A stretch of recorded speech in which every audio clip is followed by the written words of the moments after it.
You haven't been in the new stadium yet, have you? I have not, and No, I neither have was I was hopeful to try to make this session, but other things came up. But I do hope to get there, before it actually opens up. All of what I did make that trip a couple of years ago to London when they lost to, was it Daquan Jones and Matt Milano got hurt in that game, and they lost to the Jacksonville Jaguars at Tottenham Hotspur. Yep. And did get a tour of that week ahead of the game, and the obvious comparisons. I mean, you see a lot of similarities when you look at this new one to that. And by all accounts, I mean, it is just top end in so many ways by NFL standards. Yeah, it's interesting to go through the social media material that's out there from the media touring and getting different perspectives, which is the beauty of that. Different people observing different things, and a couple things stood out to me. More than one person mentioned the sense that there was almost I think calling it quaint or cozy is probably an overstatement, but it felt like that kind of environment that that it didn't have such an openness that you thought it was, let's say, cavernous.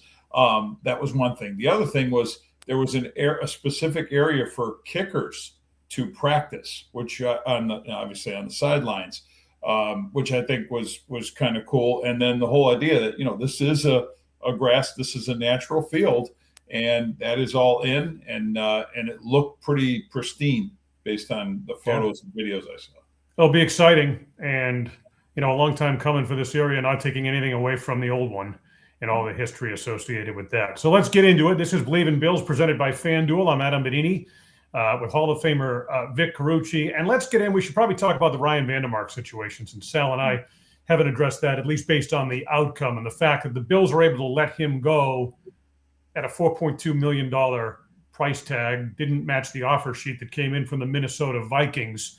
I mean, he's a quality piece in terms of depth, obviously. It surprised me a little bit that they wouldn't match that, given what Vandermark brings to the table in that specific role. Did it surprise you?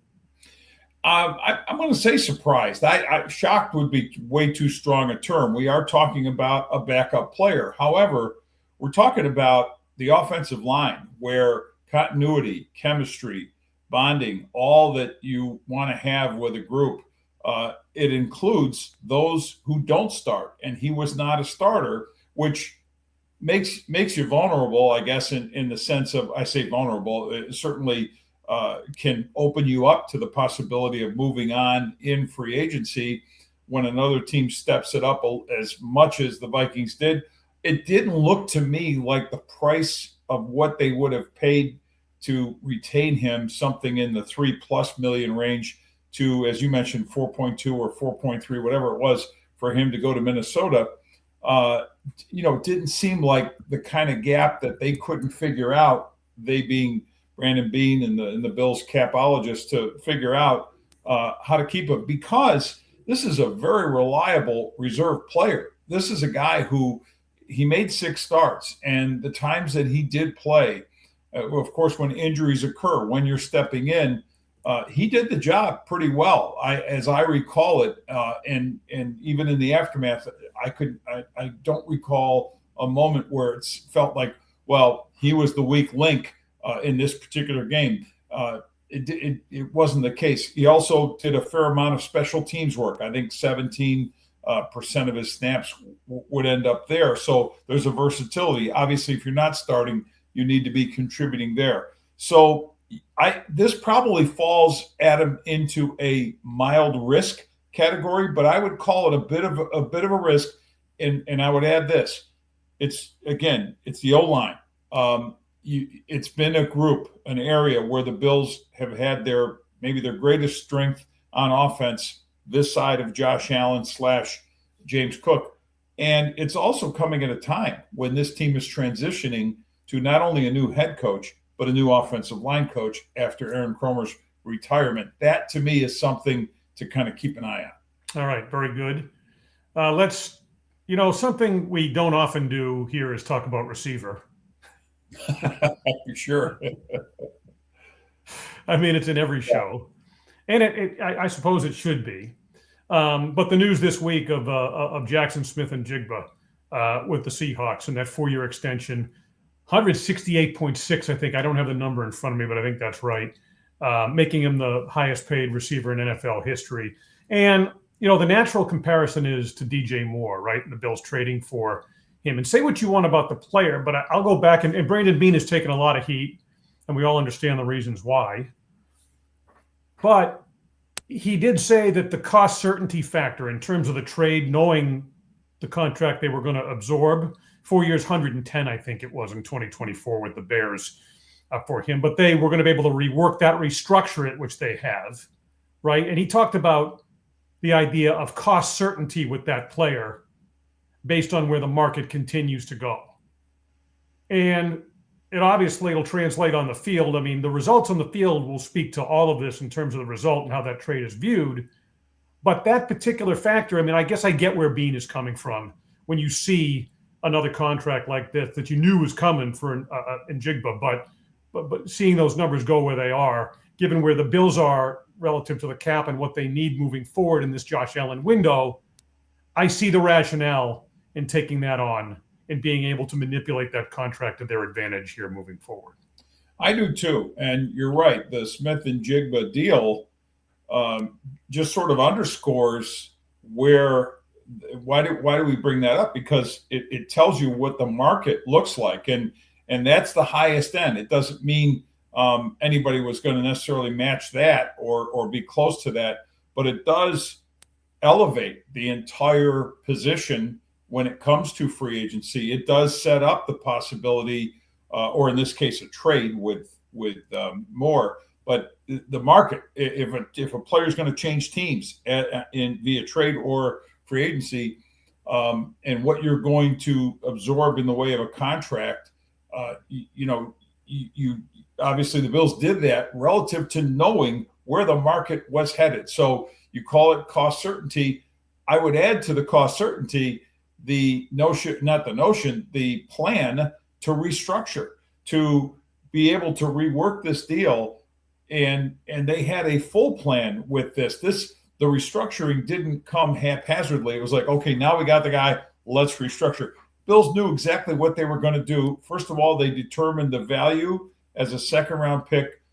Getting him would be better than a second-round investment at the position. Okay, it doesn't mean they wouldn't have done that, but that's where they were. That's what you have to believe. And given the last high pick they invested in a receiver was what? Second round, Keon Coleman. So they've done that, and then they saved 17.7, I believe, something like that. Was more than 17 million in cap space via the restructuring of DJ Moore's contract. I think the bottom line has to be the belief that this is a true number one for them. Still not convinced he is a clear-cut number one throughout the league when you compare him to other number ones at the receiver position. He to me still feels more one-ish than one. But for the Buffalo Bills, that's a top-level guy for them. I also think that it doesn't close the door on pursuing a receiver. Not real sure if they will do it, say, at pick 26. My inclination would be, and I know we've talked about this on Sports Talk Live Buffalo on Channel 2, is maneuvering. Does he move? Do they move out of the first round, try to get something that would maybe give them get a second round pick or get some additional picks and wheel their way upward, depending on where they target a receiver at a deep position in the draft. Yeah, I feel like if they stay if he makes any move, I see him going down. Yeah, Going up's going to be expensive, and they've addressed the position in a significant way. I think they go defense at 26, or if they trade back, he recoups that second round pick. I think that's something he'd like to do, right? Yeah. But we've talked about this. I think it's either edge or linebacker would make sense there. But I do think we'll say within the first 3 picks that they do address receiver. I think you have to because, looking at what they have, right? and this is a point that's come up here recently. I mean, what's going to happen with Keon Coleman, right? And to what extent do you feel like you can rely on him meaningfully within that offense? I mean, I feel like they need to address it because of the questions surrounding Coleman at this point. Yeah, and these are not small questions. What came up in that press conference after the firing of Sean McDermott from Terry Pegula as in comments about weakness of the position or how it's been handled, and taking that, volunteering to answer that question or taking command of the press conference, I mean, significantly, to try to find blame for what he clearly wanted to make, or what he wanted to make clear was a mistake of a pick. Well, how does that sit? I mean, you still don't know what is inside Keon Coleman's head from that. It could obviously make him a very determined guy to come roaring back. It certainly feels like Joe Brady has taken it upon himself to view that as a pet project within his first year, where he's going to have a lot of things on his plate. I don't know how much he can devote to that, but he clearly, believes, it seems, just his words, Joe's words, that it's something, he stood up for the guy, wanted the guy, and will try to do everything in his power, I think, to make sure the guy lives up to the expectation of what a second-round pick should be. But let's just go back on this. I agree with you that defense matters for them and is significant in the way of drafting.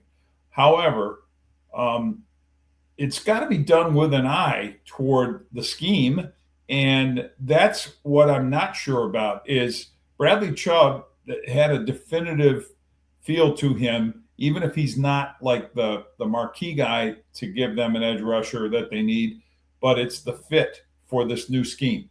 How many such fits are coming out of this draft? Because they are drafting to a very different profile defensively for this 3-4 scheme, and how these guys not only play, but their physical, their physical stature. Mm-hmm. Yeah, right. Exactly. With, players that can do multiple things. They're looking for versatility, right? Like a D. Alford is an example of that, right? Yeah. Gardner Johnson's an example of that. What they're going to do based on what they see and how they can scheme up that defense. It's going to be a lot different than what we've seen in the past. So there are a lot of unknowns when you kind of evaluate this situation. I do feel like Leonard's going to want himself a linebacker with Terrell Bernard and that situation, and his undersized and the wear and tear and all those issues. So we have time, obviously, to address those issues moving forward. Sure. Before we wrap it up here, just something we kicked around last night on the show, and what was it? Okay, so FanDuel, obviously presenting sponsor for this show, right, and others, had the Bills win total at 10.5. Mm-hmm. Sal and I had talked about that. The Ravens were at 11.5.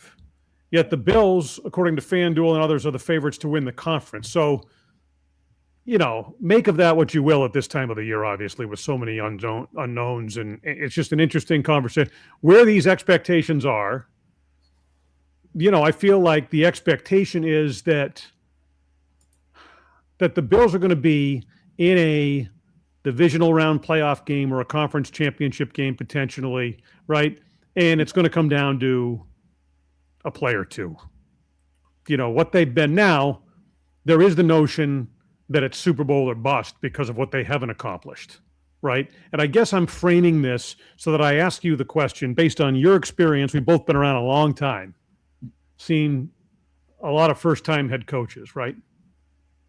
It just seems a lot to throw at Joe Brady with the changes they're making in a first-time head coach, albeit who's very familiar, with that offense, having been the coordinator, and with the organization having been in it.